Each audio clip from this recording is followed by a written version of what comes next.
Albany, Buffalo, Rochester, Syracuse, Binghamton, Utica, Elmira, New York City. Empire Rewind with Kori Chambers. Hello. I'm Kori Chambers. This is Empire Rewind. This is all about great stories from the great state of New York.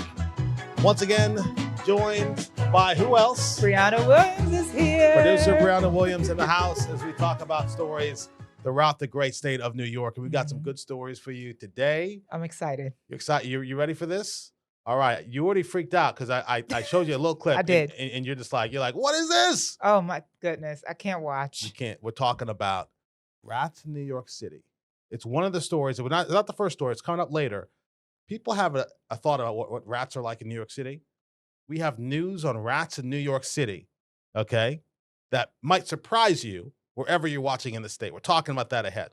Also, we've got some other interesting stuff, too. We got to talk about snow, right? Oh, because yes.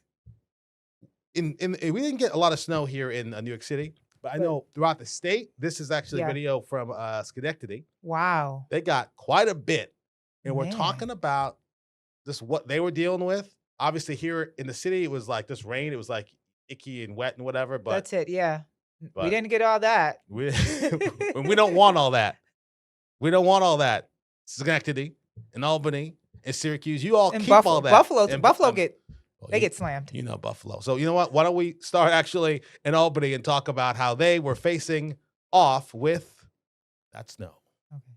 There's no better way to celebrate a snow day than going sledding in Fair Park. I woke up at 7. I got the notification. I slept in for a bit. So I just drove around, came to Fair Park. I just had some fun. I've been going here for like years. It's what made me fall in love with snowboarding. And while some were out having fun, others were focused on helping clean the roads that were filled back up with snow quickly every time they were cleared. But there were also people stepping up to help people who can't shovel or snowplow for themselves. I'm just helping out the community, just snow blowing, doing some driveways, doing a couple houses. But for Stephen Figueroa, it's not just about business, it's about giving back. I like to help out. There's some people that, can afford the prices, so I do affordable prices for those, and there's a lot of elderly. I get a lot of people that are elderly or parents that, can't come outside because they have some kind of disability, so I try to help out where I can. Do it for free or do it at an affordable rate just to help out the community. And with the snowfall that just keeps coming, those extra helping hands are making a big difference for many. Wow. They're probably still shoveling snow from last winter. Okay. I don't think they get hit hard. Look, honestly, and I have lived throughout the state of New York, and I know a lot of folks are watching this right now in Albany or they're in Syracuse. They're like, they're so soft in New York City. They're so soft. They get like 2 inches of snow, and the whole city is like everything Everything slows shuts down. But that's a summer day for them there. So, So there you go. it's like a summer day. And Buffalo, so Yes. you know what you're talking about. All right. So on the topic of snow, do you like driving in snow? Probably not. Nobody likes driving in No, snow. I don't. In snow squalls. You ever driven in a snow Yes, squall I where you're have. driving and you can't even see? Yes. I have done I lived that. in Montana. Okay, so I have done that myself as well. On the thruway, coming from college on the Mass Pike, on the thruway in New York, and then all of a sudden the snow's coming, you can't even see. Yeah. It's scary. It's It's scary. extremely scary. But there actually is a way to prepare for it and things to know to do in it. So we have a story actually. This is from New York City, in fact. Oh. This is actually from Keith Lopez. He was on Long Island. Oh, yeah. And- They get hit. And they used VR to kind of show people what to do in the snow squall, what not to do. So let's check out this piece from Long Island. The last major snow squall was probably 3 to 5 years ago. The last really big snowstorm was also 3 to 5 years ago. So in that time, people have forgotten how to drive. We have new drivers. That's why we convey to people, you really just want to be getting off the road if there's going to be the heavy snow squall. The tagline is, the slogan, there's no safe place on the highway in a snow squall. By developing this VR simulation of what it looks like to drive through a snow squall, you can help better equip people for what to do when they're actually faced one in reality. So you're gonna put your hands on the wheel, make sure they turn blue, yep, and now, yep, and you use that index finger to slowly. Whoa, I'm so not obeying traffic. You're doing great. Snow squalls are the most dangerous type of winter weather phenomena for driving and causing injuries and fatalities. And just like very slowly start tapping the gas. It can go from partly cloudy, normal looking day to white out. Visibility is 1/8 of a mile. You can barely see ahead of you. And that's why these are so dangerous, because they happen so quickly. And with the VR, we kind of want to scare people a little bit. Like, it's kind of good when people are reacting kind of scared, because real life, it's very scary and very dangerous. Someone rear-ended you. Did you slow it down? It felt pretty real, especially because, you know, with the VR headset, it's like you're really there, like you're actually seeing it through your own eyes. There's the surround sound, there's the surround 360-degree camera view. You're kind of stuck in the simulation. So as the snow piled up, it became harder to steer, so I was having a bit of difficulty with that. The conditions are getting worse and worse. In a few moments here, you'll see why we tell people to get off the road in a snow squall. It's now completely snow-covered the highway. There's a massive pileup, and I try to stop, and I can't. And I crash into the pileup. People always want to get where they're going, and they're in a rush. So the last thing you want to do is pull over and wait something out. But hopefully we've convinced people with the simulation and the wording and the messages that this needs to be taken seriously. And again, you're much better delaying your travel a bit than putting yourself in danger of a collision. You got rear-ended. You saw that piece. Mm-hmm. I mean, look, first of all, a great piece by Keith Lopez. He always does great work for us. He's a photojournalist here at Pix 11, and he goes out and does these stories, and you kind of hear the sound and talk to people. But no, like you were watching that VR section, and you're like, oh God. Whoa, right? the virtual reality. It was like a game. Well, it is a game, but like in a way, but yeah. You ever won one of those headsets, by the I way? have at Dave & Buster's. Yeah, they have a video game. That's why I was like, whoa, if I was actually playing that game, that would have really been my real life reaction. But that's the idea. It shows people what to do and what not to do. But that's like, it's good. It's pretty scary though. So. It is. Like, I remember being in one of these things, and like in my mind, all I could do is like keep my eyes on like the red lights in front of me and just kind of slow down, but don't straight up stop, because people can't even see you. Yeah. Was So this it's like, upstate? This was upstate. Oh, like wow. driving from UMass and went to college. Oh. Heading to Syracuse, and yeah, it was. I mean, some scary stuff, but I'm still here, thank goodness. Yeah. So, but be careful, and like when those big storms are coming, just you kind of be ready, know what's on the way. Yep. All right, another story we have coming up here, and I like this story because it's one of those it's never too late stories. It's like, is it ever too late to do X, Y, and Z, right? Yeah. Because you're like, oh, I'm too old. I can't do whatever. I can't run a marathon. I'm too old. I can't do whatever. Start tomorrow. Start yesterday. Start yesterday, today. Right? 99 years old. Oh. This guy's 99 years Wow. old, and he is graduating he's getting his diploma for high school. Oh, wow. So. Yes. Yeah, so why don't see we head out? Oh, we're going back to Albany again. Actually, we have another Albany story. Albany's getting a lot of play today. Albany's getting all the love. Today, they're getting a lot of love, but they've had a lot of great stories. So here we go. Let's head to Albany. Here at the Melvin Rhodes American Legion, veterans gather every Thursday for coffee and conversations. But today is something truly special. One veteran is celebrating his 99th birthday and at long last receiving his high school diploma. Great honor for all of us. I never expected as much. I appreciate it. Dominic Bersani served in the Navy in World War II and the Cold War. He left school when he was in 8th grade, driven to follow in his father's footsteps and work in the shoe business. When he turned 18, he had a passion to serve the country and enlisted. I think every person ought to go have a little time in service. I mean, to me, it's important. After Bersani's service, he turned his passion for craftsmanship into a career, building bridges, something he soon shared with his son. When I come back out, I start building bridges. And then my son joined me. He started building bridges, and as he still does. Now, he wants the younger generation to consider building their own bridges in the way they treat others. Get along with everybody. Don't make no enemies, because everybody could be a friend. I don't agree with people getting mad at somebody for nothing. As Bersani looks back on his 99 years, he said the thing he wished for most was to share it all with the love of his life. I never expected to live that long. The only thing is, I wish my wife could have lived with me. We were married 74 years. She passed away. I miss her awful. We were crafters. She was so smart. She could pick up something on the side of the road, make something out of it. The program at the American Legion serves over 150 veterans, helping them find connection, belonging, and the shared strength of their service. It's just an amazing experience for them to finally be recognized. I know so many veterans, especially from Vietnam, had such terrible experiences when they came home. And now to have the opportunity to be recognized and appreciated, it's like nothing that you can describe. Reporting in Rensselaer, Peyton Kavanaugh, News 10, ABC. Oh, yeah. Right? I'm like, that's like a tearjerker. You know, I'm a crybaby, Kori. But wow, that's real. Like, it's never too late to start. And you know what? I like his advice. First of all, married for 74 years. He's just like, just he wishes his wife was still there. Tell the people that you love that you love them. Make sure they know how much you love them and share that love while you have them. That's one thing. But also he said earlier, he's like, don't get mad at people for like nothing. Right? He's like, don't get mad at people get mad about nothing. Yeah. And like I think about life, and a lot of times we're getting wrapped up over nothing. Yep. So Wow. yeah. So I realized I missed my first tease break. I was supposed to go to a tease earlier. I didn't do Kori, that. wrap See, it up. So We you're can do a supposed tease to be, now. you're the super producer. You're supposed to remind me of this Okay, stuff. tease break right now. All right. We're gonna go to a tease.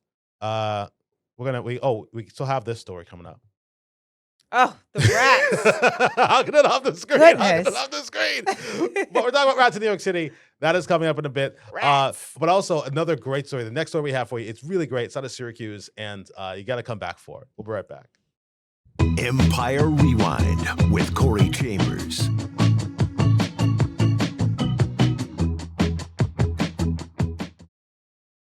Empire Rewind with Kori Chambers.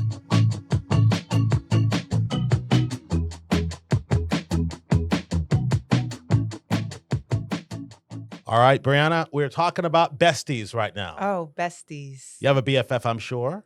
I do. Okay. My mom. Your mom, that's and my great. sister. And Yeah. your sister. And I do, and I have one, my BFF, Jamisha. Yes, I do. Okay. Like a couple. Okay, exactly. You have multiple BFFs. So, ask yourself as you watch right now, what would you do at home, wherever you are, for your BFF? How far would you go? What would you give them? What would you do for them? Because we have a story out of Syracuse. Okay. This is good. You said you're a crybaby? I am. I'm probably going to cry about this. I don't know. You might. There's a possibility you might cry about this one, but it's about some besties that are really showing up for each other. Okay. All right. She just gave her kidney. Oh, yeah? Yes. Oh, wow. And they're best friends. A moment that says everything. It hurts, but you got it. It's working. It's working. Two best friends reunited just minutes after a transplant that kept Kimberly Isgar alive. We've gone through so much together. We've been through celebrations, we've been through grieving, and now this. She literally saved my life. After years of health struggles, Kimberly knew she was running out of time. Her only hope was a transplant, and she was told finding a match would be difficult. I was O positive. My best friend Jen knew that she was O positive. So she kept telling me, I've got you. But there's a lot more that goes into the testing than just your blood type. More than 20 people got tested, hoping to be a match, until Jennifer, her best friend since childhood, found out she was a full match. I was shocked. I mean, I'm not one for a lack of words and I was at a loss. When Kimberly got the call, it was a moment neither of them will ever forget. Shock, tears, and gratitude after years of struggling. I can't even describe it. We both cried. And the surgery was a success. The kidney is kicking butt. It was working right away. Giving Kimberly energy and hope she hadn't felt in years. There's no words. Like, I can't even, I'll randomly send her a card in the mail. Like, how do you thank somebody that saved your life and that has been in your life for so many years? A life saved and a friendship deep-ended by the ultimate gift. Ashley Cafaro, News Channel 9. I would travel to Michigan. Jamisha lives in Michigan. I would travel to Michigan and give her a kidney. I would. Yeah. And I was in her wedding, but I would travel to give her a kidney. And that right there is true friendship and That saving is. her life at the same time. That is. I mean, like, Wow. that's it. You know, when you would do that for a friend. And look, you know, there are stories as well, and we've done these stories, and I don't have one today, but stories of people that give kidneys to strangers. Yeah. Right? People that say, look, you have two, you don't need two, you could live with one. Plenty of people do that. Yeah. But it is an act of love, whether you're doing it for somebody that you love or you're doing it for a stranger. It's an act of love, and just And people don't really know the importance of like giving a kidney. Yeah. And, you know, I just like how we do these stories where like it shines a light on it. And like kidney donations is, you know, Yeah. it's important. It is. That's a great story. So I'm glad. Again, Syracuse. That was a fantastic story. Actually, one of our editors here, Dave Scanlon, helped me, you know, get the video into the system here, and he saw it, and he's just like, this is a really, really good story. Yeah. So WSYR doing a great job with that one. Nice. All right, back to Albany now. Okay. Albany. It is the Albany number one Day. I don't spot know today. why it's Albany Day today, but there was a lot of good stories. And Tiana Xavier is a reporter here. I thought she does a great job with this story, and I think the story itself is also a really good one. It's about the idea how you can give a lot without having a lot, Mhm. right? You can just through using your mind, your positivity, your energy, you can give to others. In turn, you can get, and it's a great story. I'd never heard this concept before, but take a look and we'll All talk right, let's about it. see. The woman's name is Jackie, and it all started right here in her home in Colony, where one Facebook post turned into an array of volunteers helping out families. So let's take a look. Jackie Arkina lost her job in April, but when the shutdown happened, she wanted to help families who were struggling. She started a meal train, kind of like a GoFundMe, but instead of money, people deliver home-cooked meals. She organized the meal train based on the family she was serving. The first one to reach out was a woman named Faith. Faith is somebody who is really overcome a lot, and she just keeps trying to provide not only for her kids, but her grandkids. She's raising her grandkids, her kids, and she's supporting everybody, and she's just recently out of work and not in the best health.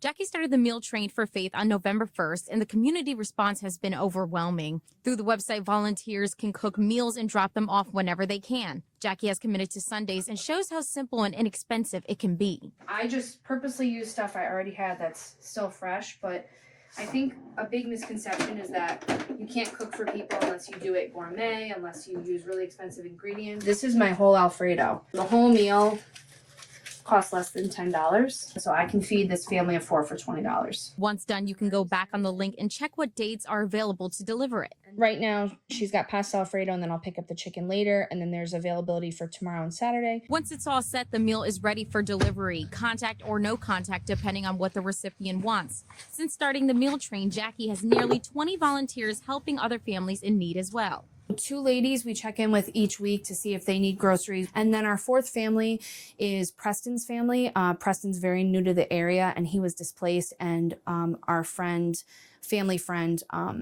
took him in and is taking permanent custody of him. He's a little 10-year-old. The holidays can be tough, and not everybody has money to give, but cooking a meal and dropping it off can go a long way.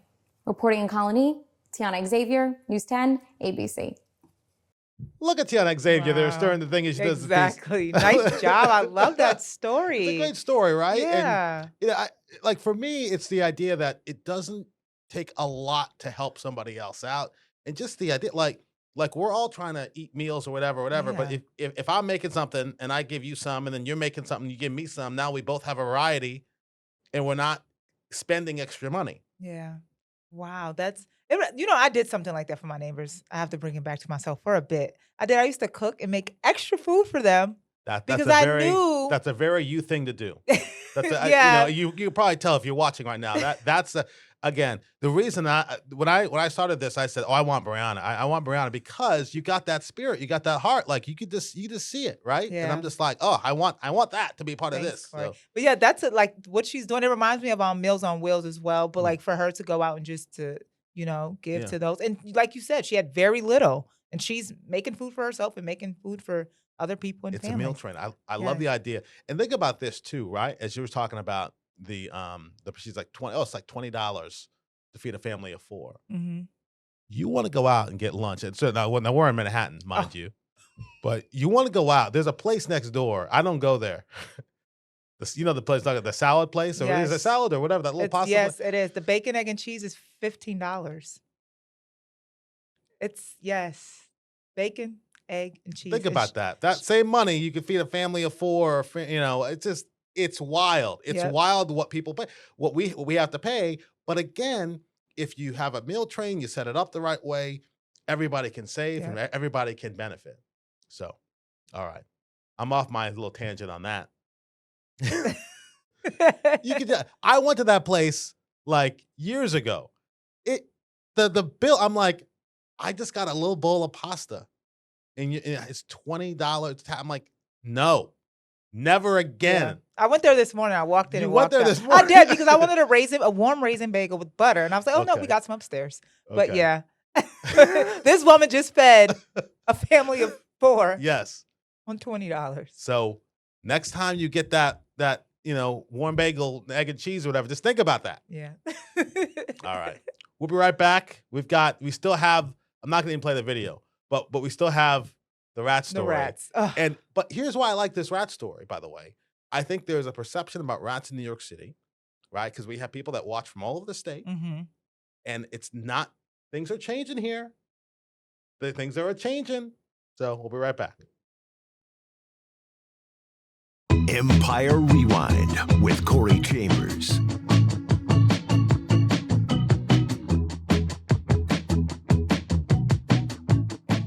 All right. We are back with the story that we've been talking about. New York City, rats. Here we go. Our mascot. Our mascot. Immediately after the pigeon. Look, I don't want rats to be our mascot anymore. And if the people that are in charge of the city, obviously our mayor is changing, that's a big story, but certainly the current mayor, when he took office, he's like, I'm out to get the rats. Yep, I was his hate one of I his hate rats. I hate rats. Remember that? I hate rats. And they actually brought in this rat czar, and they made the city made certainly a lot of changes to try and bring the rat numbers down. Birth control. They gave the rats birth control. I know it sounds silly. Sounds crazy, but yeah. But it does kind of make sense too. But anyway, all angles. We're trying to take out these rats, all angles here in New York City. But look, it's actually working. And we'll talk about it. I can tell you in my neighborhood what I'm seeing, what I'm not seeing anymore. But let's check out the rat situation here in New York City. Nothing is nastier for most of us than seeing rats scurry on the sidewalk. And over the past year, New Yorkers are finally seeing fewer of them. This is really incredible. I mean, you know how it is historically in New York City, rat sightings only go in one direction. Sanitation is crowing over this achievement. Calls to 311 dropping anywhere from 1.5% to an incredible 39%. After getting 70% of the city's trash from businesses and homes in the past year into containers and bins. But get the rat food out of the trash bags and move it into a separate, secure container. The decline directly parallels the rollout of city rules, containerizing our daily 44 million pounds of garbage. The remaining 30% of refuse coming from large apartment buildings is being put into larger bins on a neighborhood-by-neighborhood basis, with similar results in rat sightings dropping in those districts as well. It's clear that taking global best practices, things they do in cities around the world, and applying them to New York are making a difference.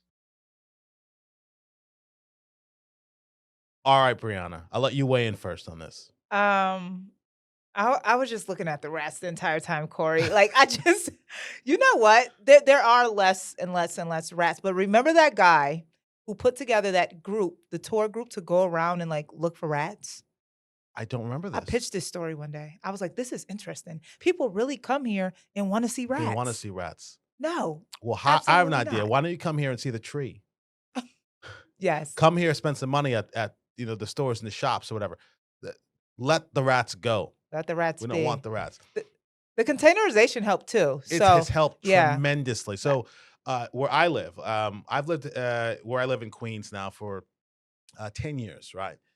Didn't see rats outside very much at all. COVID happened, Mhm. right? So a lot of the restaurants and stuff closed down. A lot of the places closed. So all of a sudden, a lot of the rats that were in the city, I don't know, they like migrated, they hopped the train or whatever. But all of a sudden, when COVID happened, people were like not going out as much. I started to see the rats almost migrate, like in the neighborhoods. And it freaked me out. And I can say now, since this has changed, I have not seen a single rat out in my neighborhood, like walking at night, not a single one. And it makes sense, right? Because rats have to eat. And if you don't have the food like out there for them in a bag they can just gnaw through. Yep. What was that? Right? Then they, if they can't eat, then Yeah. they're not going to be reproducing as much and they're not going to be out everywhere. So What also helped is that in my neighborhood, because where I am is like it's pretty much residential, no buildings. I don't see rats, but we also have feral cats. But the cats, they help. So one thing that helped in my neighborhoods, you have to put your garbage now out after 8 p.m. Oh, People are right. putting their garbage out like 2 p.m., 3 p.m. Now you're leaving it out all day. That's like a feast for the rats. Yes.